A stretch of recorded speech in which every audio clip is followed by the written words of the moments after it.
The great thing about youth sports, they give young people an opportunity to participate in something that is going to broaden them as people.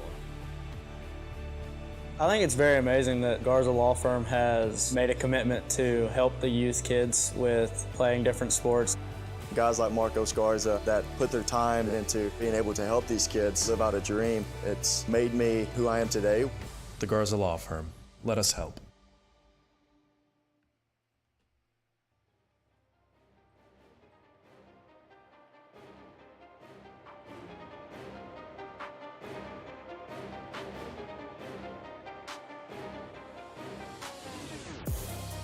Bristol Motor Speedway, the world's fastest half mile, and despite straightaways barely 200 yards long, it's a very fast racetrack. The secret is in the variable banking in the 300-yard corners.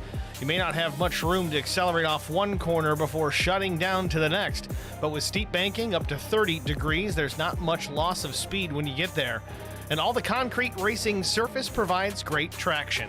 With 153,000 seats arrayed in the grandstands all the way around the racing surface, Bristol looks more like a football stadium on steroids than a typical racetrack. Veteran drivers have described racing at this East Tennessee Emporium as the equivalent of flying a fighter plane in a gymnasium. So it's not surprising that every NASCAR Cup Series race draws a massive crowd. Still, the best seat in the house is the one that's behind the wheel. It's sure not a relaxing one, with laps ticking by at less than 15 seconds. Oh, and the compact nature of the track means that there are infield pits on both the front and back straightaways, so drivers have that added complication to deal with. Opened for competition in 1961, Bristol Motor Speedway has had a number of remodels over the years, several owners as well, and it's been under its current owner, Speedway Motorsports, that Bristol Motor Speedway has enjoyed its greatest period of growth. Track hosts events for all three NASCAR National and once again goes through a dirt makeover to welcome the World of Outlaws events as well as the Cup Series. Tonight, it's the Superior Class Auto Racing Premier Series Bristol Brawl 125. It's on the concrete tonight. It's also on HBR TV.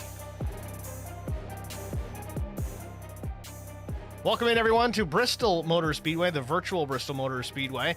It's the Bristol Brawl 125, 125 laps of racing tonight with stage break at lap 90. I'm Steve Singer with HBR TV, joined up in the broadcast booth with my booth partner, Eric Dotson. What's going on, Eric? Hey, Steve. I'm always excited to be at this track. This is my hometown track, sort of, kind of. I remember going to this track as a kid for many, many years and seeing the Earnhardt and Labonte feud, so I'm always excited to come here. It's a place that I've never been to. It's certainly on the bucket list here.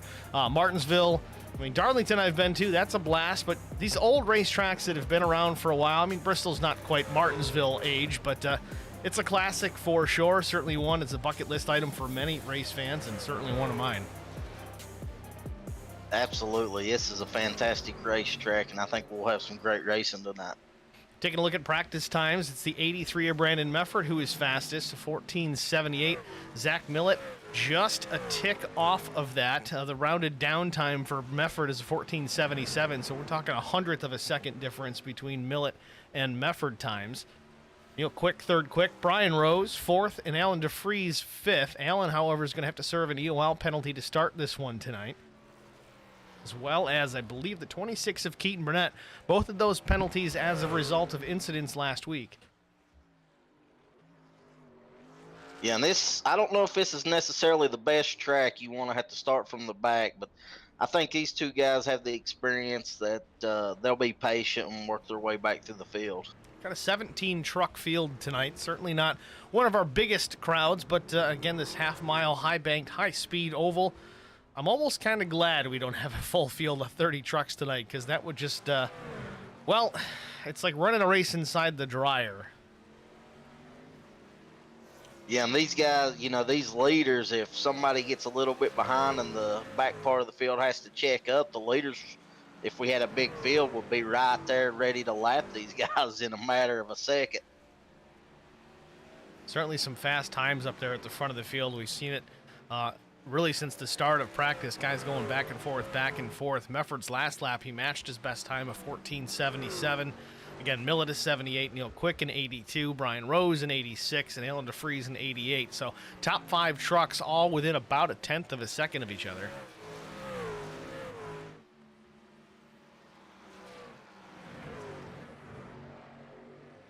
Yeah, and I know these championship guys, they're going to be looking to try to go ahead and cement their way into the next round, as this is the first race of the new round. Speaking of that, let's take a look at the current point standings coming into tonight. As Eric mentioned, it's the first race of this final round, the round of 8. Zach Millett comes in as the leader. Neil Quick, Drew Blaze, Brian Rose, Keaton Burnett, Brandon Mefford, Chris Goins, Mark Truxell, the remaining drivers in contention for a championship. Once again, the green numbers that you'll see in the timing tower, that indicates where your favorite championship contender is. Many drivers hitting the racetrack already to start their qualifying attempts. Jamie Kerr, the number 75, the Black Acid Custom Racing Apparel machine. Usually in an HBR TV paint, but looks like he's got a different one on tonight.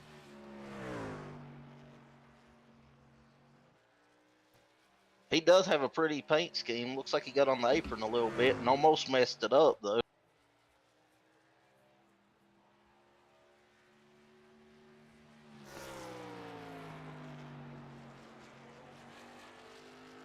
Will Hewitt atop the board right now. Good lap time for Will, too, 14:90. Mefford knocks him off, though, 14:82. Second lap for Jamie Kerr is a 14... Nope, not quite, 15:25. Zach Millett, first lap, 14:85, outside front row for now.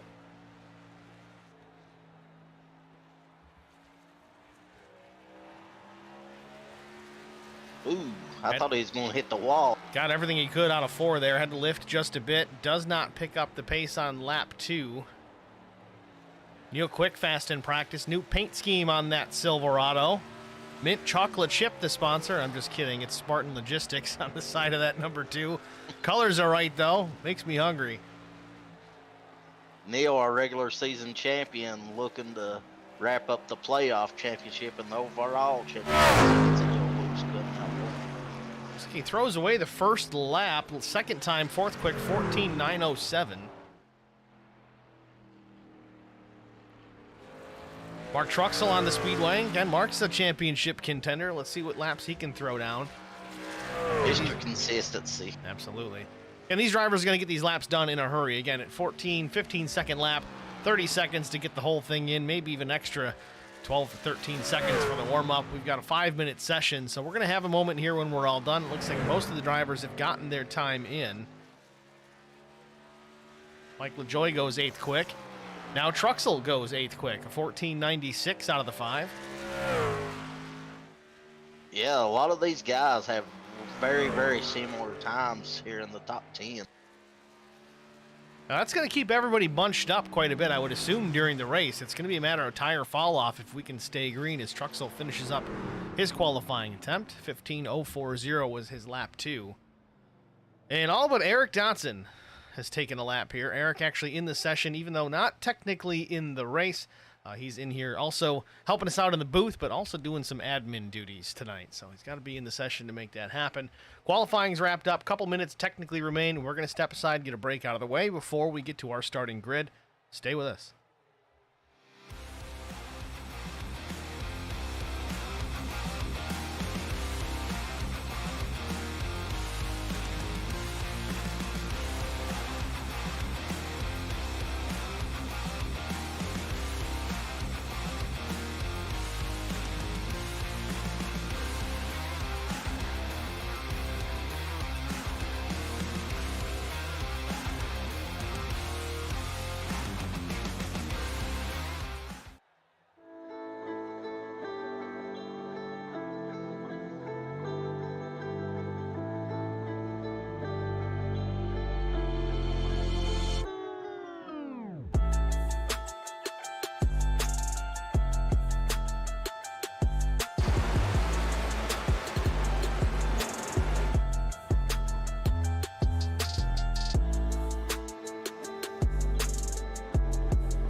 Welcome back, ladies and gentlemen, to Bristol Motor Speedway, the Bristol Brawl 125, race 1 of the final round, the round of 8, Superior Class Auto Racing Premier Series, presented by Black Acid Custom Racing Apparel. Your starting grid, on the pole position, it is the 83 of Brandon Mefford, flanked by the 315 of Zach Millett. Row number 2, it's the 71 of Alan DeFries, though he will go to the rear of the field at the start. Neil Quick rolls off in the 4th starting position. 5th starter is going to go to Will Hewitt, the number 33, recent winner here in SCAR. Drew Blaze in the 1. He'll start in the 6th spot with Lone Star Racing. 7th position goes to the 99 of Rob Hattenbach with Esports Racing Association. To his outside, it'll be Mark Truxell with HLC Motorsports. 9th goes to Mike LaJoy out of New England. Vincent Short with HBR, and the number 15 starts 10th. Chris Goins in the 6th with Right Turn Racing, rolls from the 11th starting position with Mike Fahey, the number 19, also an LSR entry. He starts 12th. Keaton Burnett, the number 26, credited with 13th starting position. He will also go to the rear at the start. Brian Rose will start from the 14th position. Eddie Rose, the number 88, he starts 15th. Carson Conway, 16th. Jamie Kerr, the number 75, starts in the 17th spot. And Eric Dotson, well, he's not starting. He's up here in the booth with me and doing some double duty tonight, doing some admin work. Good luck, Eric. Black flag everybody. It's not a difficult job, but it can not be an easy one at the same time. I don't know if that makes any sense, but those of you that have done any kind of admin work within iRacing, it's not always the easiest task.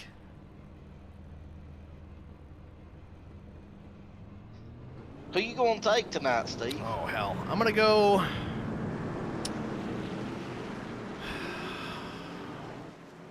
I'm going to pick the 83 of Brandon Mefford. I know we always go towards the front, but I mean, he's got some real-world short track experience. He's on the pole. I mean, it's just kind of a no-brainer, but there's some fast guys behind him, so I don't know. It's not an easy one, but I think it's a solid one. So you take Mefford. Correct. I'm gonna go somebody I ain't chose all year, I don't think. Drew Blaze. Drew Blaze in the 1, another solid pick.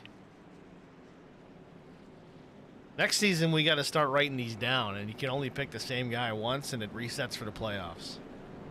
Ooh. Granted, we got a little bit shorter schedule next year, but I think we'll still make it work.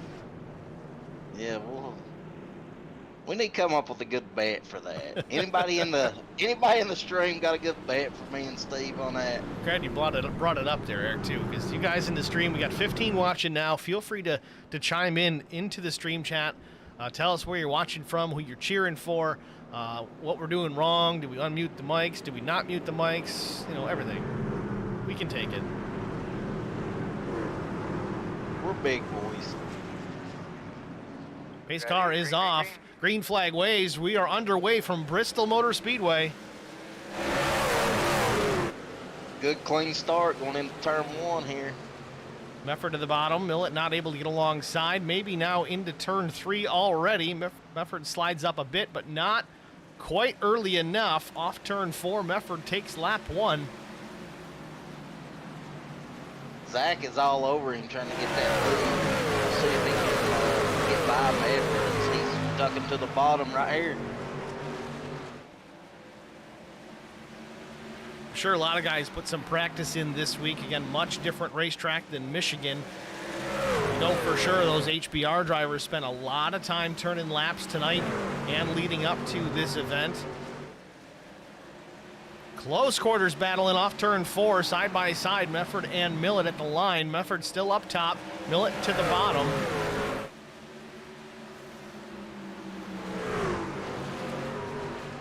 Zach's doing all he can on that bottom. That high side just gets such a good run, as always, coming out of the turns. But Zach's fighting hard. Got Will Hewitt coming into the frame here. Those two at the front, top two at least, they'd got away from the pack for the first couple of laps, but now you see Hewitt in the 33 starting to reel these guys in as they continue to fight for that top spot. Yeah, when I was in practice earlier, a lot of these guys like to kind of use the whole track, and right now, Medford and Zach's not able to do that as they battle side by side. Thing is, too, with Millett being on the bottom and fighting as hard as he is, he's going to burn a right rear off that truck if he's not careful. I know we got 125 laps, but That's not as much time as you think. Half-mile track here, that is short day, to be honest, especially if we stay green. Yeah, I mean, you want to avoid a green flag pit stop here, especially with the single file pit or the single pit lane. Well, it's interesting, too. I mean, the tires are going to make a big difference at a place like Bristol, but if you pit early within your cycle, okay, it's getting kind of close, you know, then the caution comes out and you're multiple laps down. I mean, your day's done. We only got one stage break. These guys are usually pretty clean, so that you don't necessarily have the guarantee of a caution to save you. But the other aspect is, if, say you're the leader, you stay out for quite a long time, wait till that thing just runs on fumes to make your pit stop. Well, if everybody else makes their stop and you don't get that yellow flag, well, they've gained a ton of track position on you by just having that faster tire, that fresher rubber underneath the truck. So it's kind of a guessing game. It's gambling. I don't know if there's a casino in the state of Tennessee, but there should be. And if it is, it's right here at Bristol Motor Speedway. Zach Millet's just trying his best to get to the front, though. I mean, he's been battling Medford since the start of this race, which we're 12 laps in now. I think the biggest thing Millet might have been trying to do is just get a lap led. I know it's not really as pertinent at this point. So we're going to eliminate 4 of these drivers as it comes to the end of this round. Got this race and 2 more to go before we get into our final at Talladega Super Speedway.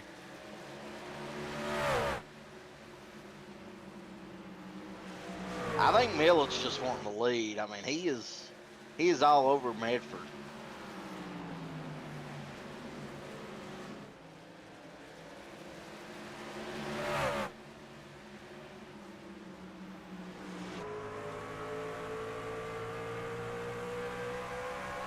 Or maybe they're just running 2 totally different lines. I mean, it looks like Millet's running a lot lower than him in the turns. I mean, watching it really, Mefford, he's kind of running that middle lane. In reality, as narrow as this place is, it's a really good defensive position. Yes, you do kind of open the door a little bit to that bottom lane, but you put the truck in the center of the groove there, it really doesn't give a real preferred lane to the guy behind to go top or bottom. It could be a tough one. This happens later on in the race. Expect a bumper to make it change, but this early on, I think Millet's just going to be content riding behind the 83, at least for now. Yeah, we had some aggressive racing last week. If you missed last week's race, and we'll see. Hopefully, there ain't no retaliation here, but I'm sure these guys haven't forgot about anything. Check out Will Hewitt, our winner from last week. Will making that pass on the final lap at Michigan last week. 2nd win of the season. Running a part-time schedule. Was able to make the playoffs nonetheless. Fortunately, his win coming a little bit too late. Kind of came in here and stole the show.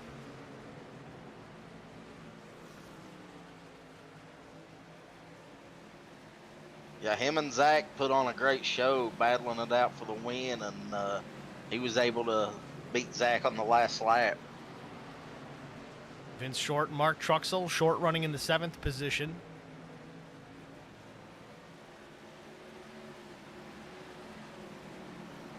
Just ahead of these two, Drew Blaze and Rob Hattenback. Blaze in the 1, Hattenback the 99. Blaze still a contender for the championship. Hattenback eliminated last week at Michigan.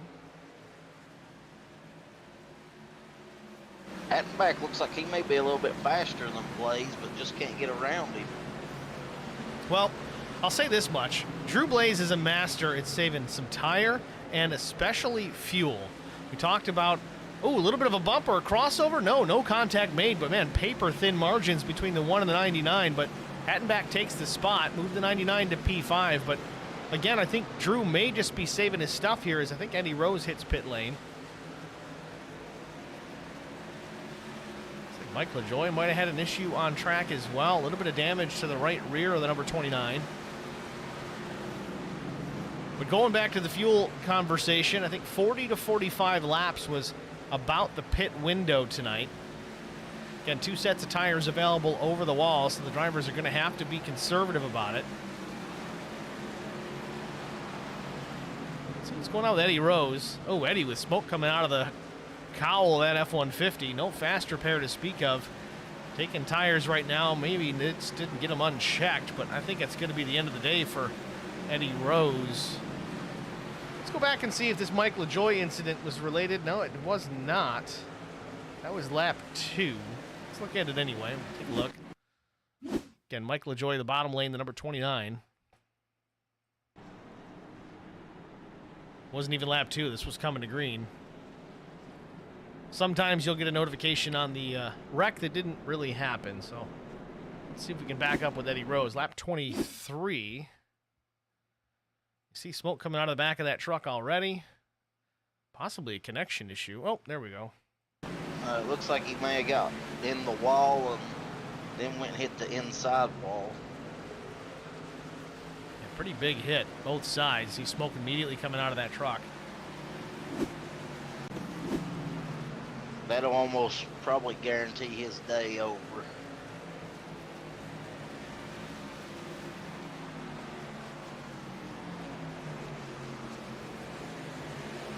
Looks like Medford's starting to put a little bit of distance in between him and Zach Miller. 0.7 of a second, 3/4 second as they get down into turn 1. Again, the question remains, is this a matter of Millett saying, okay, I pushed too hard too early, I should save a little bit now tire-wise, or are the tires making that decision for him? I mean, usually the first 10 laps out on a fresh set of Goodyear tires is really where you do the most damage. Effort just checks out for a second there, a little connection issue. Ooh, did you notice that? I did not. Watch the tack on the Brandon Mefford machine. 34 laps in, Brandon Mefford already saving fuel. Stays in it here.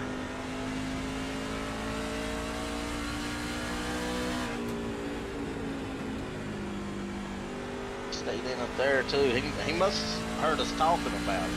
Yeah, very well could be. But yeah, Brandon Mefford, number 83 truck, out in front as the leader. Putting on a pretty good pace, but again, 36 laps, our first fuel window coming up soon. We talked about it just a moment ago. Lap 40 to 45 is when that's going to be open. And I think that, that's going to put things awfully close for that stage break. Lap 90 is the stage. This will be one to watch here. How far can Mefford go? If he can go to lap 46, he might be okay, as we see a battle for second spot with Neil Quick and Zach Millett. Quick down to the bottom, Millett up top.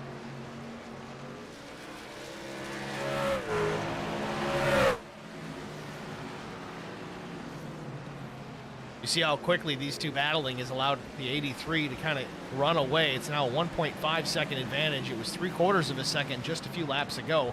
But again, talking about tires with Zach Millett, maybe he pushed his truck too hard, got those tires a little hot too early. It's so difficult to try and cool them back off, especially this abrasive surface, this concrete surface here at Bristol, and still maintain the pace that you need to be up towards the front. Millett slides back to the 3rd spot. As we cross the line here, lap 40 goes on the board. Very quickly we have approached that. No cautions to speak of so far, knock on wood.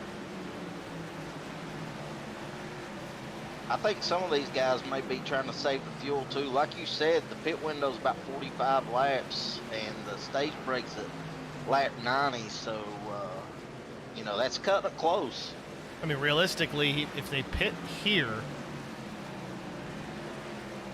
I think you take tires, and then you take them again at the break because it's such a short distance to the finish. If you get that stage caution at lap 90, probably go back to the green at 94, 95.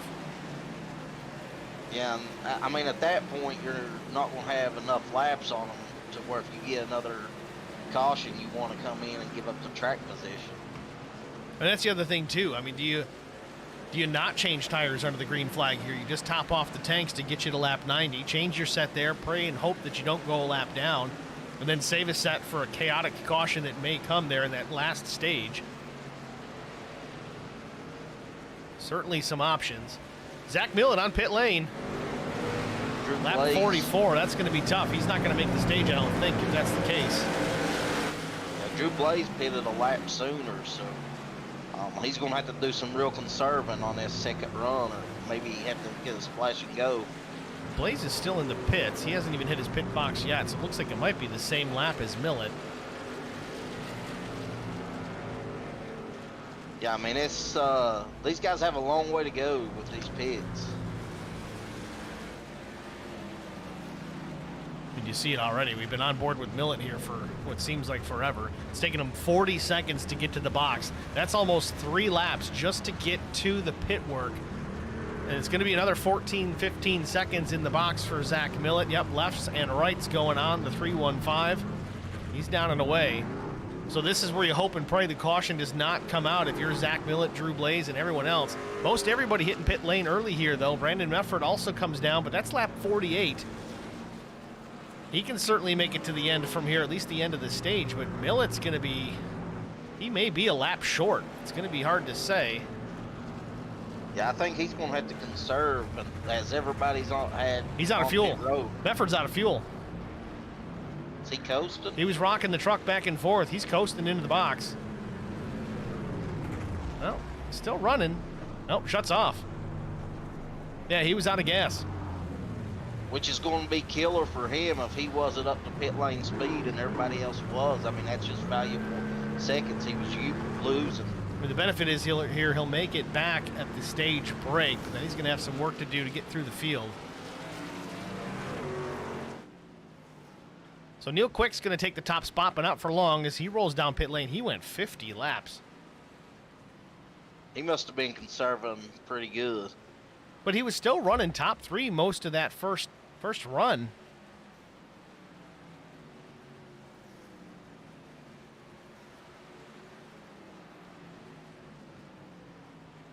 Millet's already took the lead back from him. Well, it's good to see that everyone cycled through this round of green flag stops. Again, we definitely just did not want to see a yellow come out and trap, half, 3/4 of the field a lap down. It's just, yeah, it might be great for the guys that were on the lead lap, but it just doesn't make for a great race. It's always a possibility. We just hope and pray it doesn't happen.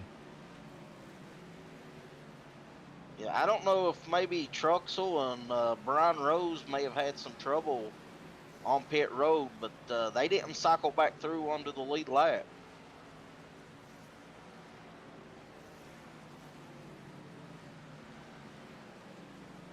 Can't tell if there's any damage to the 5 truck. And it very well may have just been the position on track that they had at the time. Again, talking about Mark Truxell with the DNA Restorations LLC sponsorship. Again, very thankful to Mark bringing DNA Restorations to HBR TV to be our sponsor of the yellow flag, our cautions here in the Spirit Class Auto Racing Premier Series. We haven't had one yet thus far here at Bristol, which is kind of different from what we usually would see at a place like this high-paced, high-banked half-mile oval. Again, knocking on wood. I don't want to see crashes. No, not at all. Back out front, Millet able to get out front, lead that lap. Mefford now back to second, 5.5 seconds behind Millet. Now keep in mind, Zach did pit, was lap 44. Mefford came down, I think it was lap 47, 48. But ran out of gas before he got to the box. It wasn't significant. He was still able to get to the pit box and get fuel in that truck.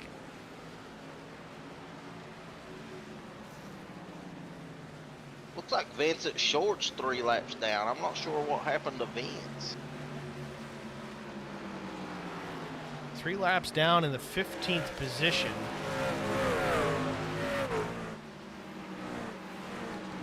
Might have got his, yeah, it looks like a pit road speeding penalty. His pit stop time was 54.65 seconds. Likely a 14.65 stop with a 40-second penalty.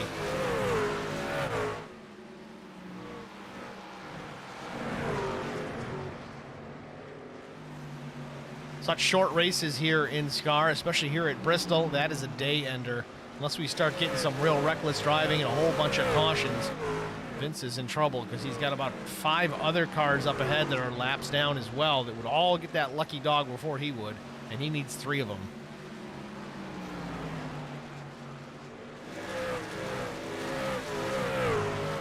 Yeah, he's either going to have to get some luck or do it the old-fashioned way.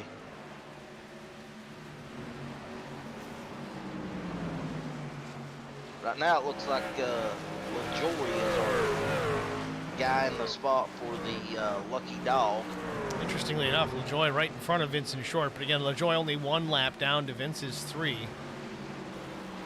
LaJoy better go, because Mark Truxell's coming in a hurry, and I know these cars these trucks are a lap down, but you know Mark's wanting to get around LaJoy bad. Well, they're all lapped down, but Truxell and LaJoy, that's for position. LaJoy running P10, Truxell 11th. He's got Vincent Short there in the middle. Vince all over the tailgate of LaJoy, though. Again, Vince is 3 laps down here.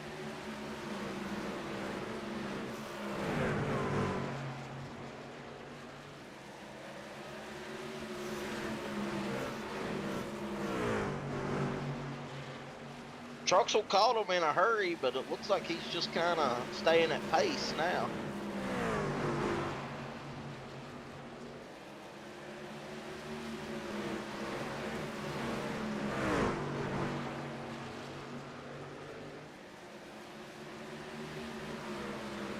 Truxell definitely catching Vincent Short here now as well.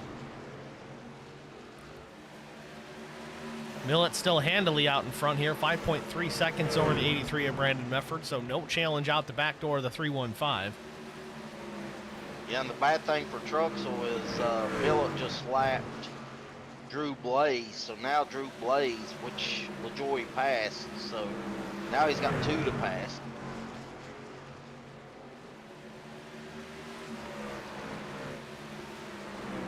Truxell's working on the 1 as well here. Blaze goes high side. Truxell way down to the bottom off of turn 2.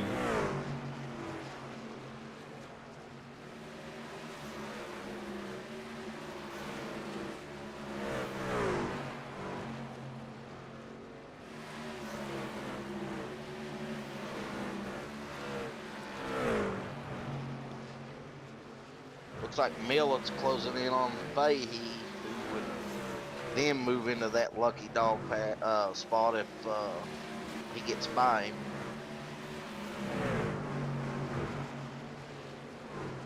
Fahey running in the 8th spot.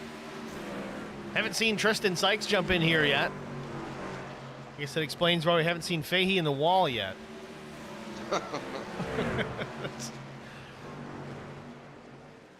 Tristan's been like a bad penny when it comes to Mike Fahey lately, but showing up every week, typically with a pretty good looking truck. Looks like he's got a Blaze Designs scheme on that truck tonight, though. That's a sharp looking truck. Yeah, him and Drew Blaze especially, they always show up with a good piece as far as the wrap that they decide to run with, and it seems that they change it up almost every week.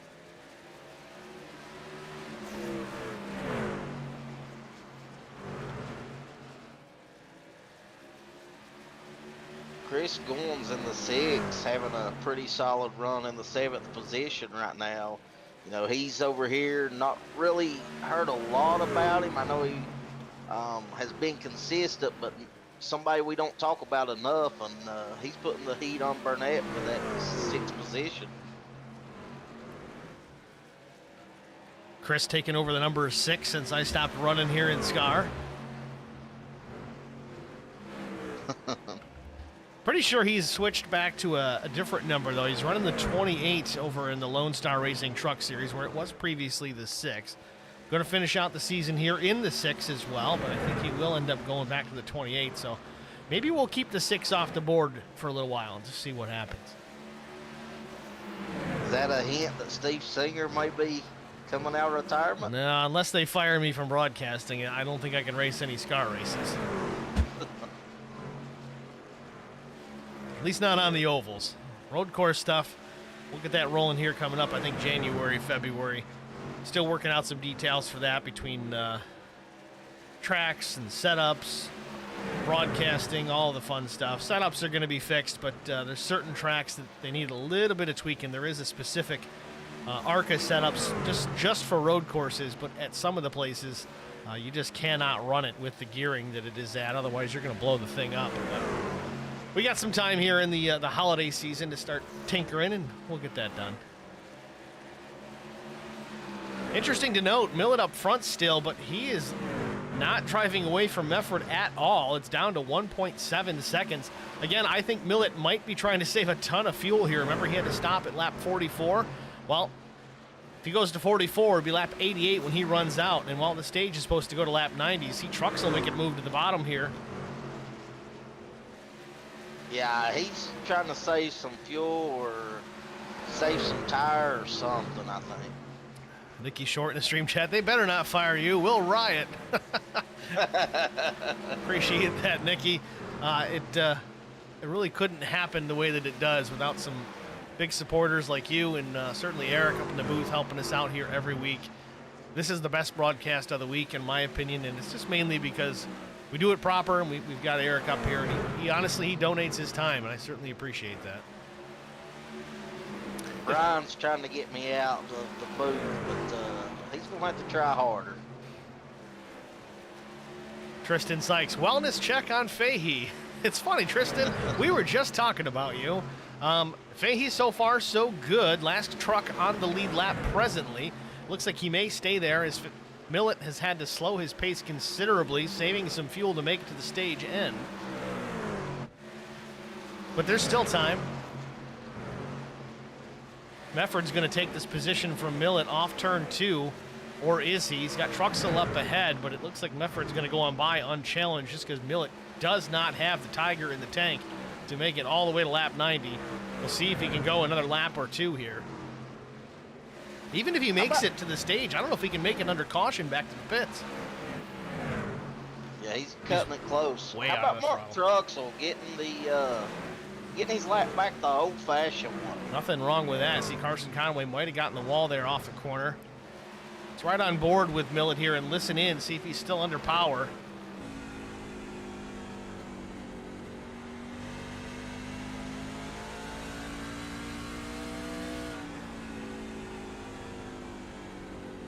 Well, maybe he's in better shape than he thought. I would expect him to be out of the gas, crossing the start-finish line and clutching it, but no, he seems okay. So this will be the last lap of the stage right here. Yes, it is. Watch the leaders. Get ready to throw it there, Eric. I'm ready. That was good. Go ahead and throw it. Special guest admin Eric Dotson throwing the yellow at the completion of lap 90. Brandon Mefford wins the stage. Pace car is out. I've never seen anybody throw a caution like that.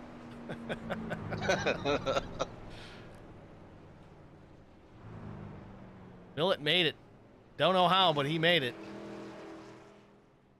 Slowing way up to let the pace car catch these guys up. We're going to step aside here, get a side-by-side break out of the way, and we'll be back with our stage winner, Brandon Mefford, after this.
Welcome back to Bristol Motor Speedway. Brandon Mefford, your stage winner. Let's see if we can pull Brandon in the broadcast booth. Let's see if he's even available for that matter. Sometimes these guys hide on us. And indeed they have. Actually appears that Mefford and Neil Quick both appear to be in a different chat. So unfortunately, we cannot go and talk to both of the drivers, or either of them. We had a similar issue last week with Neil Quick, more of a technical difficulty than anything else. But there you go, Brandon Mefford, your Stage 1 winner.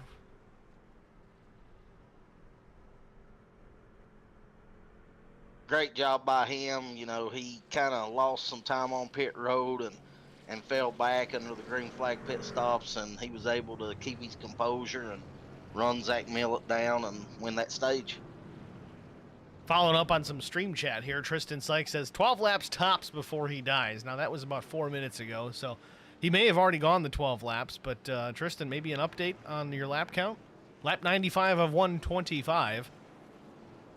Fahey runs 7th on the lead lap currently.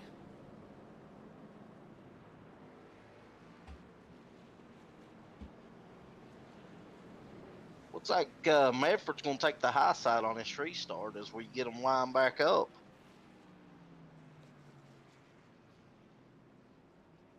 Probably not a bad idea, especially with the fresh tires. You can kind of use that top side.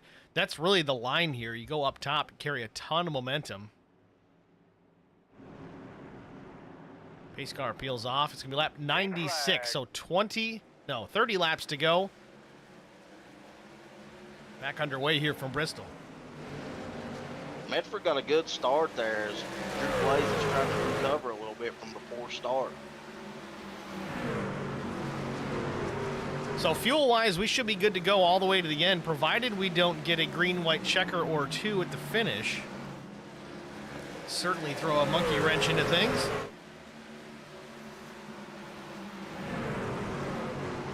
And I would say all these guys have used both sets of tires. Yeah, at this point, I can't imagine anybody would save, especially with that first stage going as long as it did under the green flag. We've yet to see a yellow. Again, knock on wood, don't want to see a yellow. Very impressed at how clean this race has been. Yes, there's been some bumping and banging, but nothing really crazy.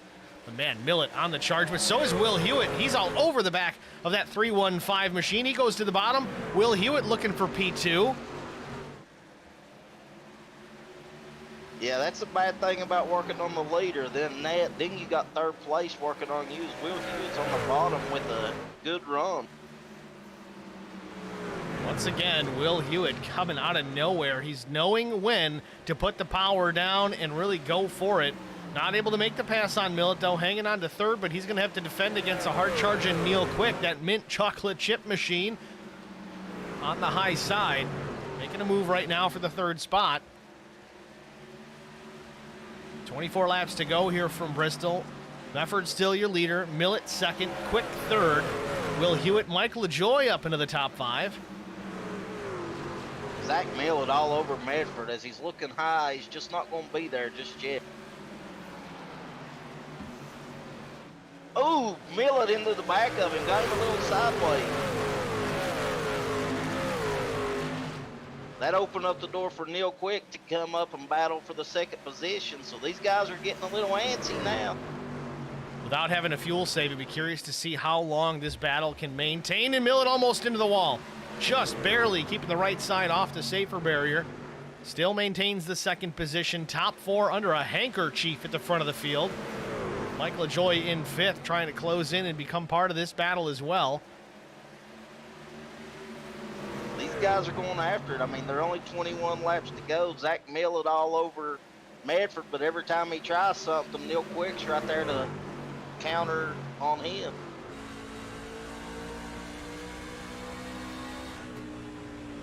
You know, these top 3, they're all championship contenders, so they all want to beat each other even more.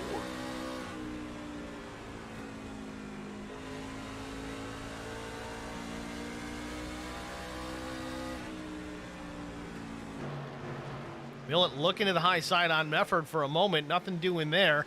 Off turn 4, they cross the stripe. 18 to go. Top 3, Mefford, Millett, and Quick. Then it's Will Hewitt, Mike LaJoy still 4th and 5th. Yeah, I think Medford's a lot better exiting the turns, and I think that's where he's able to kind of defend his position.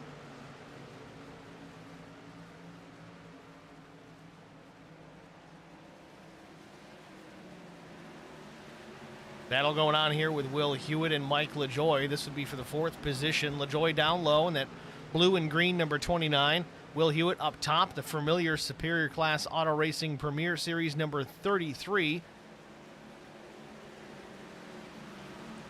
If there was a program for this race, that's probably the Matchbox car you'd end up getting with it.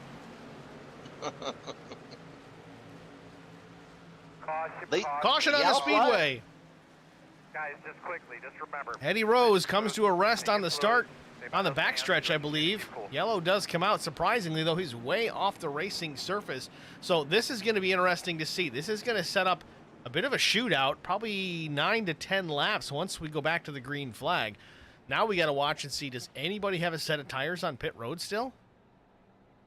I don't think so. I think everybody's used them. If they do, then they could win this race. I mean, last lap for Mefford was a 15:60. It's almost maybe 3/4 second of fall off from fresh tires. Vincent Short coming down pit lane, but he is not a lead lap car. Of course, Eddie Rose involved in that yellow.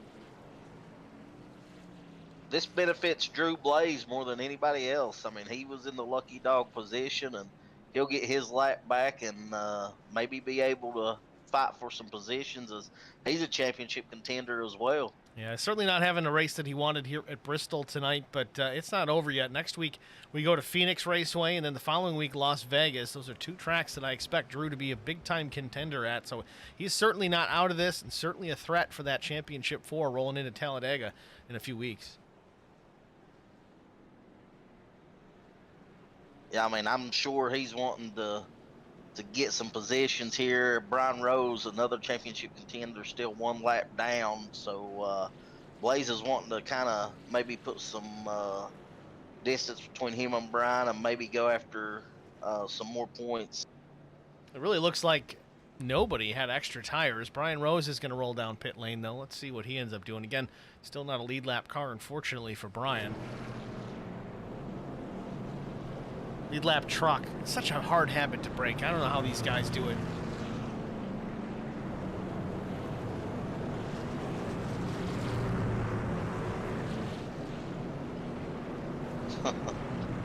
I can hear the driver chat tonight, and they're telling Keaton Burnett that he's got a right front flat, trying to get him hit the pit.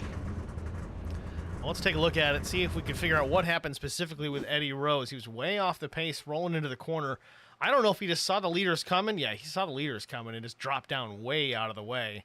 And unfortunately, it put us under the yellow flag anyway. Didn't take anybody out, but I just don't know why he stopped there on the straightaway unless he had an equipment failure.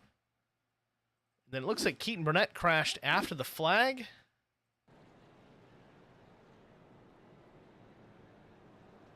Nothing there. Carson Conway, maybe the same thing.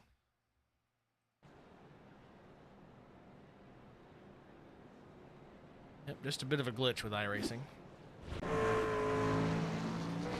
It's used to saying Carson hit something. Why you gotta pick on him, Eric? It's one thing when it's in the chat, but don't pick on him publicly.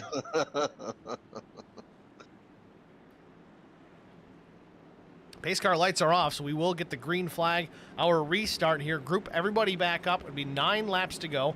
Mefford taking the top once again. Millett to the bottom. Second row, it's Will Hewitt up top. Neil Quick. Then behind them, it's Mark Truxell and Mike LaJoy. Then Rob Hattenbach, Keaton Burnett, and Mike Fahey and Chris Goins. Green flag waves are back underway. I think Millett's got to give it all he has right here. 9 laps to go. He knows Mefford's faster. I think he has to run the dog piss out of it right here. Well, Mefford got a huge jump there. I know Millett's right to the tailgate, but I don't know if that was by design. But yeah, Mefford had a great restart. Caution on the speedway, though, once again. Okay, quickly tell me what you think you had there. Not sure who was involved in that one. Cautions breed cautions. Looks like possibly Jamie Kerr. Let's take a look at it. Ooh, Blaze gets to the back of the 75 and just turns him around. Carson nails it. 75 goes back up the racetrack and takes out the 1 as well.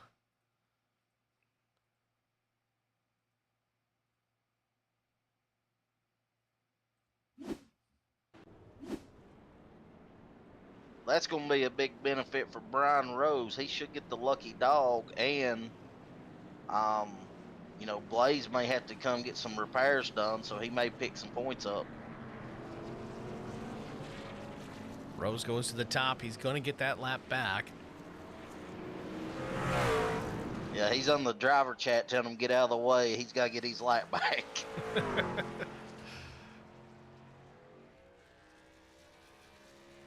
Tristan Sykes. Those Lone Star drivers are dirty. Tristan, you are a Lone Star guy. What are you talking about?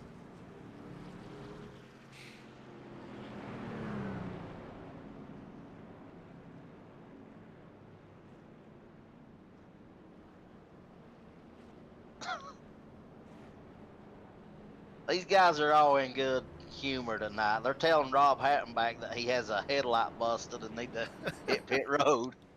It's one thing I really do like about these two leagues, with SCAR and LSR specifically. There's a lot of cross-pollination between the two of them.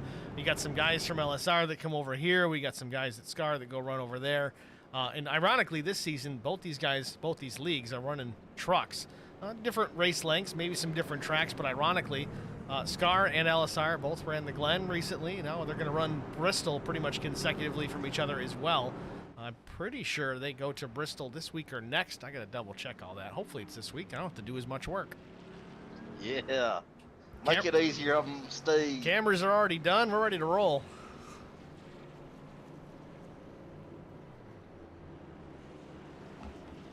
I think Medford's got to change up this restart right here. I think Millett, is going to pay attention to what he's done on the last few restarts, and I think Medford may have to change it up on him. I think Millett's going to go all out right here. Very well could be the case. We're going to jump out real fast, get a quick 30 seconds out of the way. We'll be back after this. The great thing about youth sports, they give young people an opportunity to participate in something that is going to broaden them as people. I think it's very amazing that Garza Law Firm has made a commitment to help the youth kids with playing different sports. Guys like Marcos Garza that put their time into being able to help these kids live out a dream. It's made me who I am today. The Garza Law Firm. Let us help. Welcome back to Bristol Motor Speedway. Half a lap going back to green here. It'll be 3 laps to go when we get to the line. Who is it going to be? Brandon Mefford or Zach Millett? Or maybe somebody else? Another surprise win from Will Hewitt. Wouldn't be much of a surprise at this point. He's already got 2. Neil Quick, Mike LaJoy making a return. All these guys with a shot here coming to green with 3 laps to go. Green flag, green flag.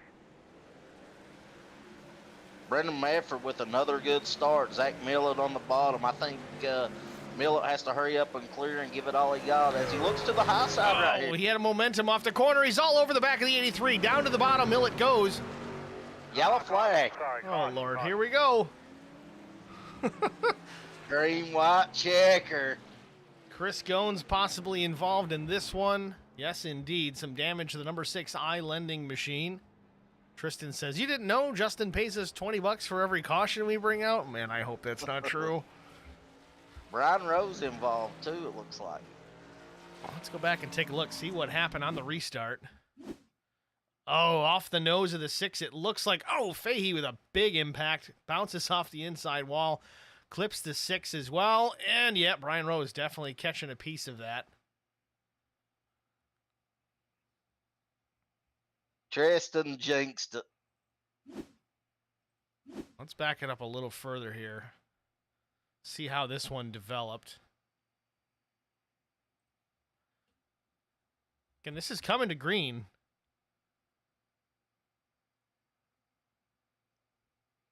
I don't know if Spotter just didn't clear the 19. I mean, it was almost clear, but not quite. Yeah, I think the 19 may have just came up the track on the 6. Tristan says he paid his mortgage with cautions.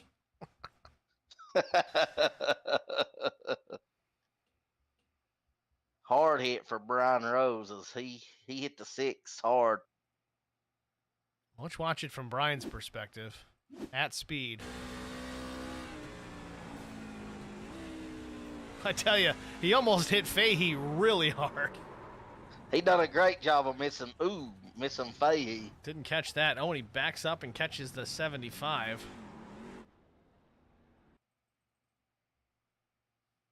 Fahey wants us to ban Tristan.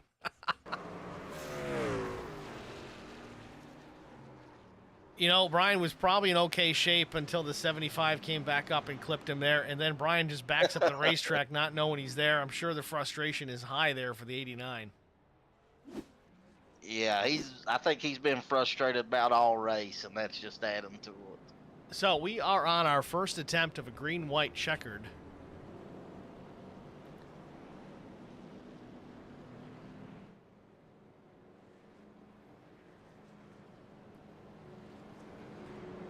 I don't know if that's going to be the end. I mean, you put a bunch of competitive guys racing for a championship at Bristol with a green-white checker.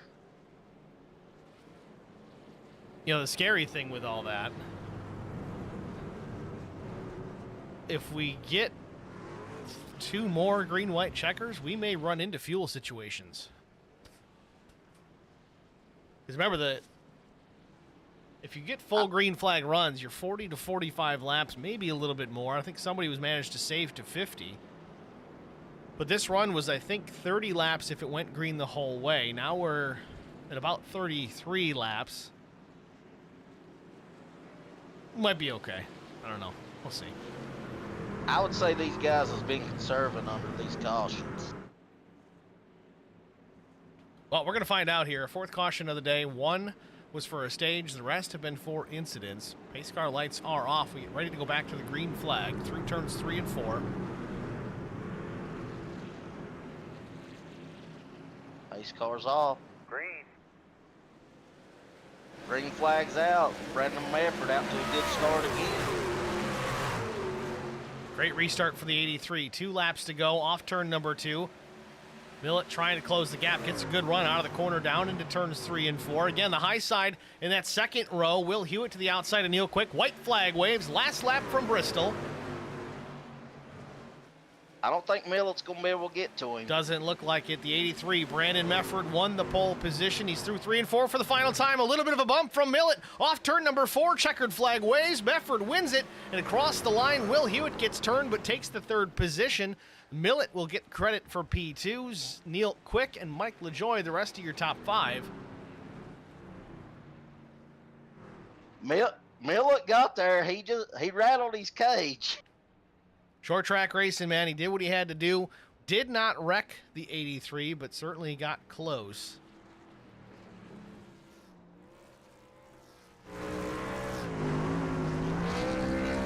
Yeah, that was a good job on both these guys' parts.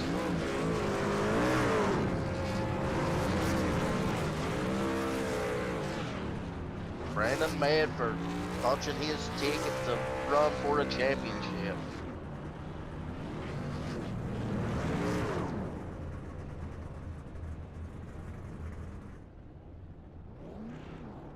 Great job by him. A newcomer over to the league. I think he came from the IROC series. Yeah, him and Neil Quick both from the IROC series. And just want to mention this, Eric. My pick won again. Oh, my pick. My pick did not have a good day. All right, folks. Well, we're going to jump out and get another break out of the way. Hopefully come back here with our top 3 finishers. Stay with us. We'll be back.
I would definitely recommend the Garza Law Firm to all my family and friends because I know how he's treated me. I have been playing basketball ever since I can remember. I just finished my 6-year career playing for the University of Tennessee. I feel like we're both striving to be better every day. He's always responded quickly and has always come through with whatever he said that he's going to do.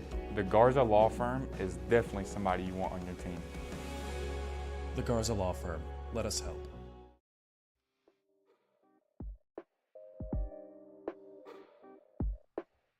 Welcome back, ladies and gentlemen, to Bristol Motor Speedway, the virtual Bristol Motor Speedway.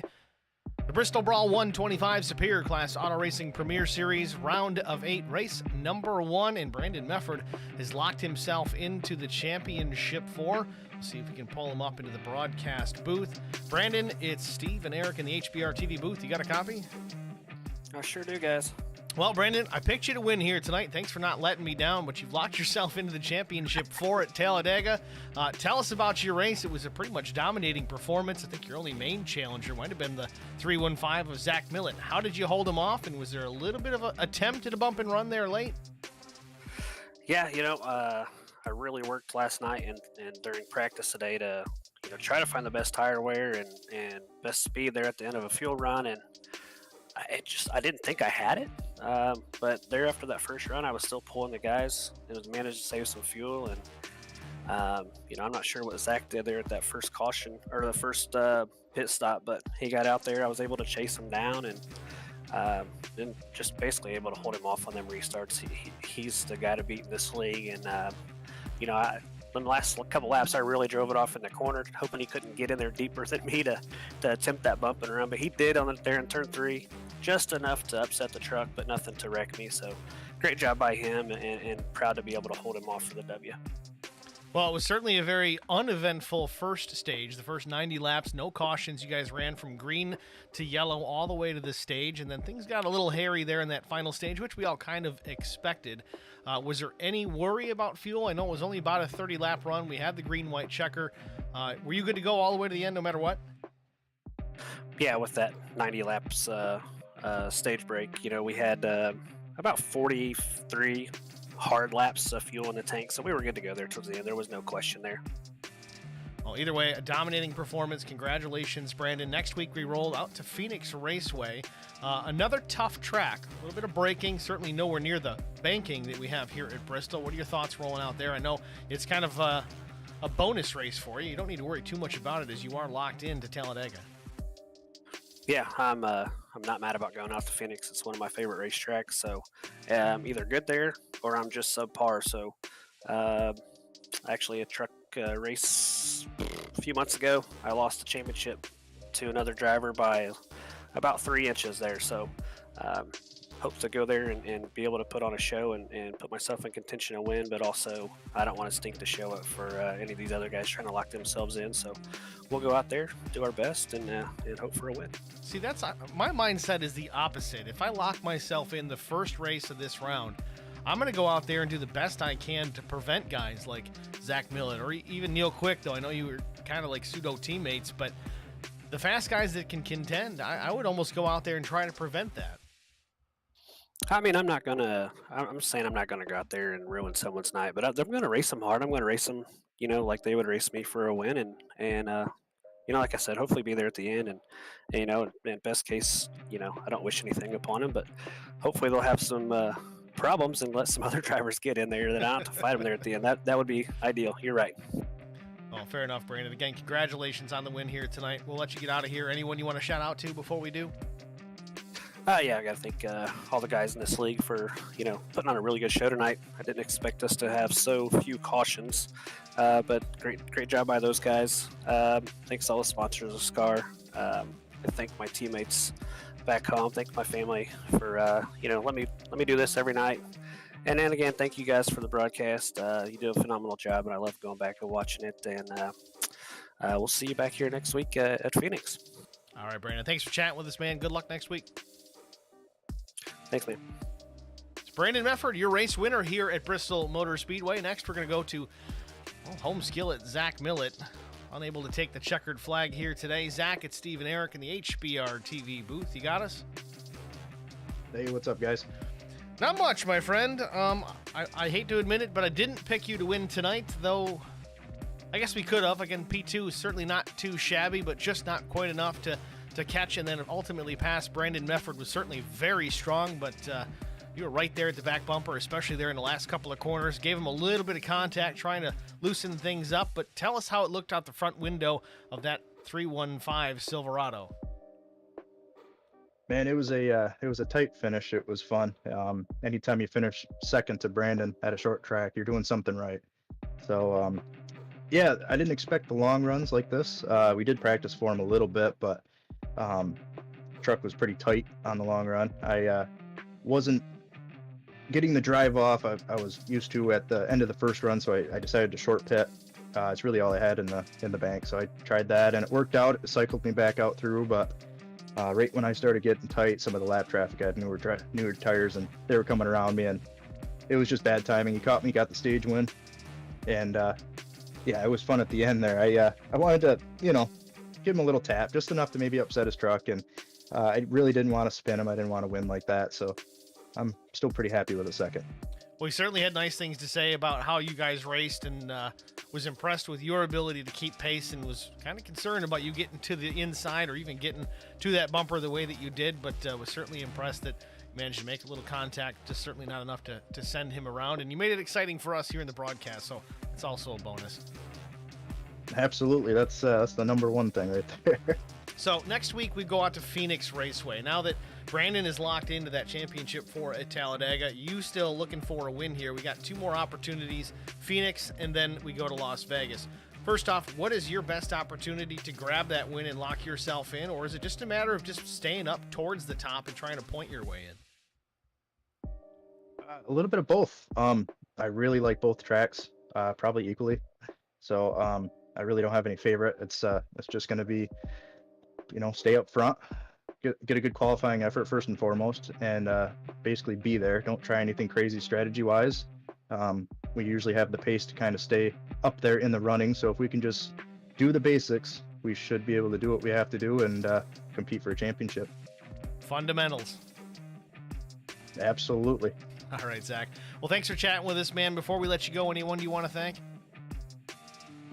Yeah, I'd like to thank you, Steve, and Eric, HBR TV for the broadcast, Scar, and everybody behind the scenes that makes this league so great, Track Bar Media, and shoot me a follow on Twitch and YouTube at that S4 guy. All right, Zach. Good luck next week, man. Thanks, guys. Well, Zach Millett, your second place finisher. Next, we're going to go to the 33 of Will Hewitt. Pull him up here in the booth. And Will is certainly showing why he belongs here in the Superior Class Auto Racing Premier Series. Ran a part-time schedule, got a couple of wins, and finds himself with another top three. Will, it's Steve and Eric in the booth. You got us? Yes, sir. Will, congratulations, man. You looked strong all night, and, man, you just kind of appeared out of nowhere. I feel like I've been saying that a bunch this season with you. All of a sudden, you just show up, and then here you are in the top three coming to the stripe. A little bit of an action coming off of turn 4 with yourself and Neil Quick, but you take home third place. Tell us about your race. Yeah, well, pretty much just hung around the top 5. I wasn't as good as everyone else saving tires, so I was falling off at the end of the runs, but overall, it was a solid night. Definitely very impressive. Next week, I know you're still not here for championships, but you've been hanging out with us, and we certainly appreciate it, and you definitely belong here. Going to Phoenix, what are your thoughts out there? Is that a place that you run well at? Oh, I can guarantee you I'm going to burn the tires off within about 10 laps, so I've always hated that track, but going to give it my best shot, I guess. You and me both as far as that's concerned. Phoenix, definitely not my cup of tea. But either way, have you run any laps on the new layout? I know it's quite different with that big open dog leg. I've only done it in Cup, and I've gotten right reared a couple of times, so I'm not a fan. All right, well, either way, good luck next week if you are going to make it. It was good to see you here tonight. A solid run, again, a top 3. Congratulations. Before we let you go, who do you want to shout out to? Shout out the league for keeping this around. It's something I look forward to every week. All right, well, thanks for chatting with us, man, and good luck next week. Thanks. is Will Hewitt, driver of the number 33, your third place finisher here tonight. Let's take a look at our race results. Talk to our top three, of course. Brandon Mefford, Zach Millett, Will Hewitt. Neil Quick was fourth. Some action between himself and the 33 coming to the stripe. Neil gets into the 33, sends him around, but a little too late. Fifth was Mike LaJoy. Again, Mike not running all the races this season, was able to make a couple here, schedule, time permitting. Had a solid run here at Bristol, a top 5 finish for the 29. Another good run for Mark Truxell. Again, he's a championship contender. Had to have a good night, keep the truck in one piece. He did just that, finishes P6. Rob Hattenbach in the 99, though out of the playoff contention here, still finishes top 7. Keaton Burnett, the number 26, Lone Star Racing entry, championship contender as well. He finished position number 8. Chris Goins finished 9th. Brian Rose finished 10th. Tough night for Brian Rose, but he did battle back to at least a top 10. Finishes ahead of Drew Blaze and Jamie Kerr, 11th and 12th. Mike Fahey, late troubles, brought us under the caution with a major impact. He's okay, though. Tristan's there laughing about it, but he finishes P13. Carson Conway was 14th. Vincent Short was 15th. Eddie Rose, 16th. Alan DeFries finished 17th. 86 laps down. Not sure what happened with Alan DeFries. We didn't have an issue that I saw him crash or anything to that effect, but he did have an EOL at the start, but didn't run too many laps after that. A tough night for the 71. So, Eric, I mean, this was, Millett kind of said the same thing. This is not what he expected out of the race tonight as far as it to go so long on the green flag, and really I didn't either. I think you guys may have heard me say it in the chat early on. It's going to be a crash fest. This is not something I'm looking forward to, but however many times I've said that, especially about a race here with Scar, they tend to surprise me, and then all of a sudden, they run a really clean race. I know we had some struggles there at the end, but again, cautions breed cautions, and then it was coming down to crunch time. But tell me your opinions. What was your thoughts on a race? I thought it was a great race. I mean, these guys done a fantastic job early on of not getting into each other and racing clean and give and taking at the right time. There towards the end after the stage caution, I think we were all kind of expecting a little bit of problems there. I mean, you got, 20 laps to go, and we got a lot of competitive guys in this league fighting for the championship. You know, I know Chris Goins, Brian Rose, Drew Blaze kind of finished towards the end of the championship guys. They're going to be fired up next week, and that's what this is all about. Everybody was trying to get what they could. Brandon Medford, a little bit of stress off his back. He can go into next week knowing that he's in good shape. But as you heard him, he's going to race for trophies. Yeah, he's certainly not going to have any quit in him rolling into Phoenix or Vegas next week. He's going to go out there and try to win some races and kind of really prevent the rest of these guys from locking themselves in with a victory. It's the best way to really do it. For him, he's got nothing to lose. He can show up, just go out, try to win some races, keep these guys out of the playoffs, make it harder for him at least. Of course, he's not going to go out and just turn guys. He did say that, of course, in his broadcast. That's not what he's all about. But he can go out there and make it difficult without having to worry about much consequences for him if things go bad for him and he gets wrecked. It doesn't matter to him. Yeah, class act right there for Brandon. I mean, this is his first full-time season in the SCAR League, and here he is in contention to win a championship. Well, either way, certainly looking forward to it next week at Phoenix Raceway. Make sure you guys tune in to it. Again, it's the same time every week. Right now, at least, it's Tuesdays. You can tune in about 8:45, 8:50 in the East on HBR TV. Again, HBR TV 1 on YouTube. Check us out there. That's where the live streams will be broadcasted from. I do post the link on the Facebook page as well. It's facebook.com/HBRTV1. That is the number 1, not the spelling of 1. Make sure you tune in, share, like, follow, subscribe, turn on the notifications, all of the good stuff. Not only for your own personal benefit as it keeps you informed as to the day-to-day what's going on with HBR TV and its leagues, but also you don't miss the race if things pop up. We don't run a whole lot of posting as far as we're not going to blow up your phone with notifications. Maybe 1 or 2 here or there if it's something significant. But for the most part, it's just based on the stream and on the broadcast so you don't miss a thing. And again, those likes that we talk about certainly help push the streams and this content to wider audiences, which ultimately helps the channel. So it does help us immensely. And you know what? It's free for you to do. Don't have to sign up. You guys don't have to pay. The league takes care of that side of things. It's a win-win for everybody involved. Well, with that, we're going to get out of here. Congratulations to Brandon Mefford winning the Bristol Brawl 125 here from Bristol Motor Speedway. We'll see everybody next week at Phoenix Raceway. For Eric Dotson, I'm Steve Singer. Congratulations to Brandon Mefford for winning the Bristol Brawl 125. Thanks for watching, guys. Have a good night.